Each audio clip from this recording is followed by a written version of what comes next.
Bien, vamos con el primer ejemplo para que ustedes puedan resolver la actividad que va a estar ahí cargada en la plataforma. Ahora, ejemplo 1 nos dice, también este ejemplo es para que ustedes vean cómo sí se aplican estos temas. Dice que una empresa fabrica tornillos que deben de cumplir con un estándar. Como vemos ahí, lo que es varianza y desviación estándar, se utiliza en control de calidad. Entonces, este es un ejemplo. Debe de cumplir con un estándar de longitud de 50 milímetros. Significa milímetros, ¿sí? Dice, para asegurar la calidad se mide la longitud de todos los tornillos producidos en un turno completo. Todos los tornillos que se hayan producido en un turno, en este caso, los vamos a definir como población, tal cual, ¿sí? Entonces, esa va a ser nuestra población. Ahora, la empresa quiere evaluar si el proceso de fabricación es consistente, o sea, que no haya irregularidades. Para eso debemos utilizar nosotros la varianza y la desviación. Aquí tenemos la lista, tenemos los tornillos que se fabricaron, en este caso son 8 tornillos. Cada tornillo tiene una medida de longitud diferente, 49.8 milímetros, 50.1, 50.3 milímetros, 50 milímetros, etc. Entonces, ese es nuestro registro, ¿sí? Que también viene siendo nuestra población. Ahora, dice, determina la varianza poblacional para analizar si las longitudes están dentro de un rango aceptable, ¿sí? Para calcular la varianza poblacional, de acuerdo a la fórmula que tenemos aquí, recuerden que la varianza es sigma al cuadrado, esa es la representación, es igual a la sumatoria de x de y, o sea, aquí vamos a introducir cada valor por separado, menos el promedio o la media poblacional. Entonces, los valores nosotros ya lo tenemos, cada valor aquí está. Estos son los valores. N también, recordemos que N es la cantidad de valores. ¿Cuántos valores son? En total son 8 tornillos, entonces son 8 valores. ¿Qué es lo que no tenemos? No tenemos el promedio. Entonces siempre para calcular la varianza hay que primero calcular el promedio o la media poblacional.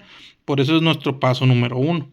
Recordemos que para calcular la media poblacional es el símbolo, este símbolo que tenemos aquí, igual a la suma de todos los valores, o sea, cada uno de estos es un valor por individual, hay que sumarlos todos. Aquí lo tenemos, 49.8 que es el primero, 50.2 que es el segundo, 50.1 que es el tercero, y así sucesivamente. Hay que sumarlos todos y los vamos a dividir entre la cantidad de valores. ¿Cuántos valores hay? En total, 8. Entonces, al sumar todos arriba, nos da que un total de 400.4.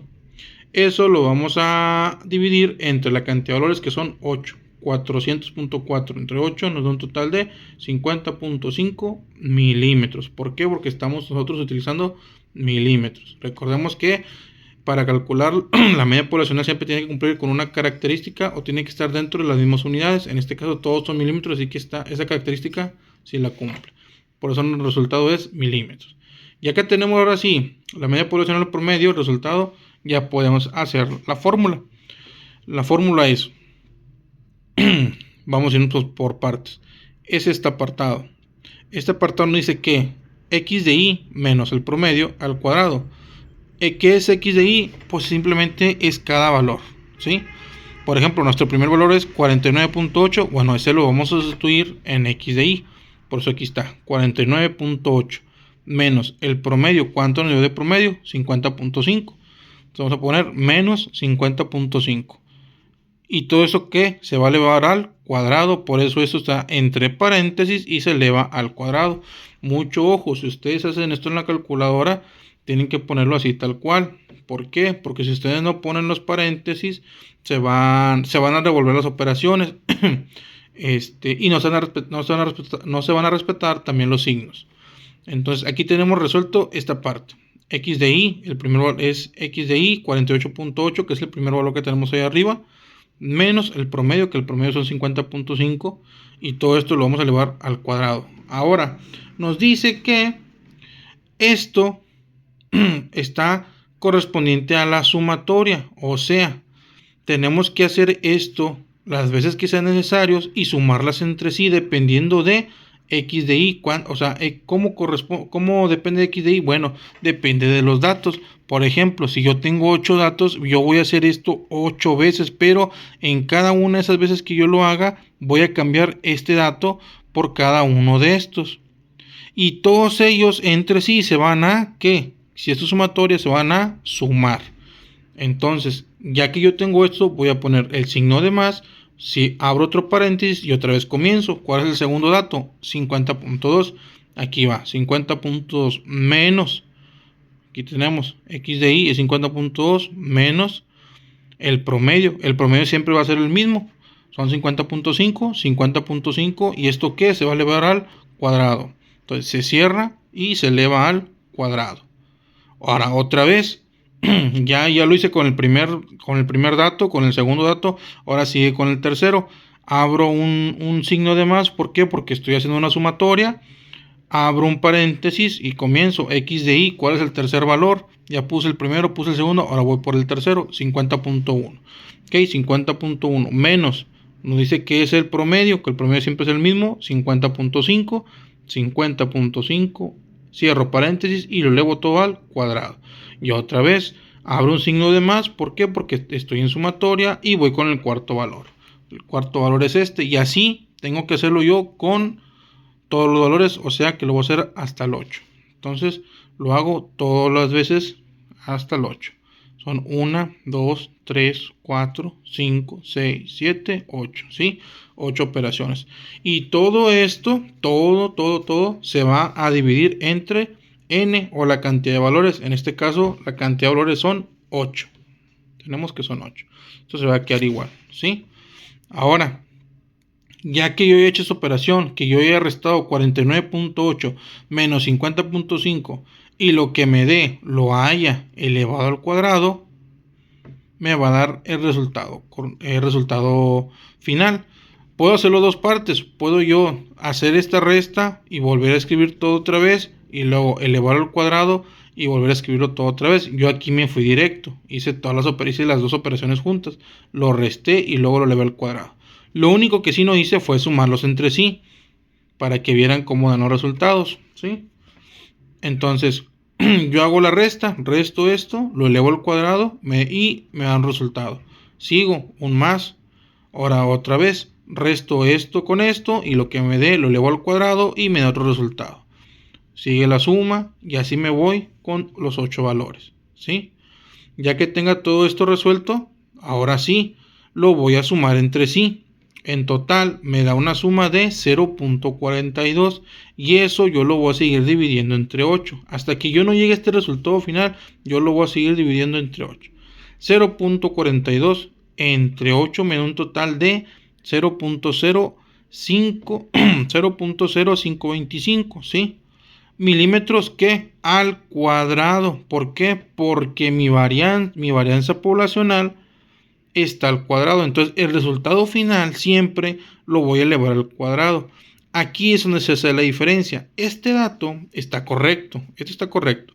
El problema es que no es muy fácil de interpretar correspondiente a los problemas que nosotros estamos resolviendo. ¿Por qué? Porque el resultado me lo está dando al cuadrado.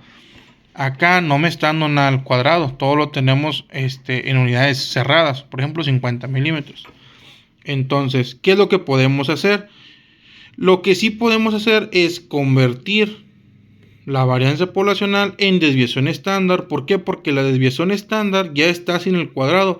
O sea que las unidades que me van a del resultado que me den van a ser las unidades originales. Por ejemplo, si aquí estamos utilizando milímetros, el resultado me va a dar milímetros. Ya no me va a dar milímetros cuadrados, ¿sí? Entonces, la fórmula de la desviación estándar es sigma sin el cuadrado. ¿Por qué? Porque con el cuadrado ya estamos hablando de varianza. Sigma es igual a la raíz cuadrada de sigma al cuadrado. ¿Qué es sigma al cuadrado? Recordemos que sigma al cuadrado es varianza poblacional. O sea, el resultado de varianza poblacional va dentro de la raíz. Por eso aquí está raíz cuadrada del resultado de la varianza poblacional. Hago esta operación y lo que me dé ahora sí es la desviación estándar. Como ven, lo tenemos en milímetros. Ya no tenemos ese cuadrado. Es aquí la diferencia de estas dos, por eso esta es más compleja, por así decirse, y se utiliza en operaciones matemáticas de estadística más complejas a comparación de la desviación estándar. Esta es más comprensible para nosotros y para el uso diario, por eso hacemos esta conversión. El resultado nos da en milímetros y nos da que son 0.229 milímetros. Bien, ahora digamos que aquí nos decía, determina la varianza poblacional para analizar si las longitudes están dentro de un rango aceptable. Digamos que las longitudes que supuestamente el estándar debe fabricar son 50 milímetros. Digamos que el rango o la tolerancia, por así decirse, de las longitudes que se fabrican de cada tornillo son de 0.05 milímetros, ya sea positivo o negativo, o sea que pueden ser más 0.5 o menos 0.5 respecto a los 50 milímetros. Si la desviación estándar nos dio un resultado de 229 milímetros, entonces nosotros hacemos la comparación.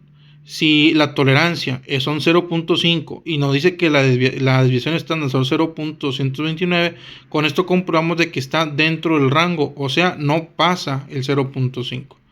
El 0.5 es igual a como si tuviéramos 0.500, por si tienen duda. ¿Cuál es mayor, 0.500 o 0.129? Pues 0.500. Entonces, la desviación estándar es menor, ¿sí? Y como les expliqué en el video anterior, si la desviación estándar o bien la varianza poblacional es menor, significa que los datos están muy poco dispersos, o sea que están más concentrados en el promedio. Si esta fuera mayor, significa que los datos están más dispersos, ¿sí? Entonces, esto nos dice que las medidas de los tornillos o los tornillos que se están fabricando por día, todos o la mayoría está entrando dentro de la tolerancia. Si este dato fuera más grande, fuera digamos 0.7 o 0.700 y sobrepasara los 0.5, me estaría diciendo que la medida de los tornillos está por fuera del estándar. La mayoría de ellos, tal vez unos sí, otros no, pero la mayoría de ellos no, está fuera del estándar. En este caso nos dice que la mayoría de ellos sí está dentro de. Con esto podemos tener una seguridad de que la producción que estamos realizando está cumpliendo con los estándares. Y esto nos sirve para evaluar cantidades grandes o excesivas de, por ejemplo, componentes o de producción o de cantidades de algunos materiales, que en vez de estar checando uno por uno a ver si cumple el estándar, se puede hacer un conteo general y se obtiene la desviación estándar de una forma generalizada para ver si se cumple o no se cumple. Esto en producciones ya de tasa mayor.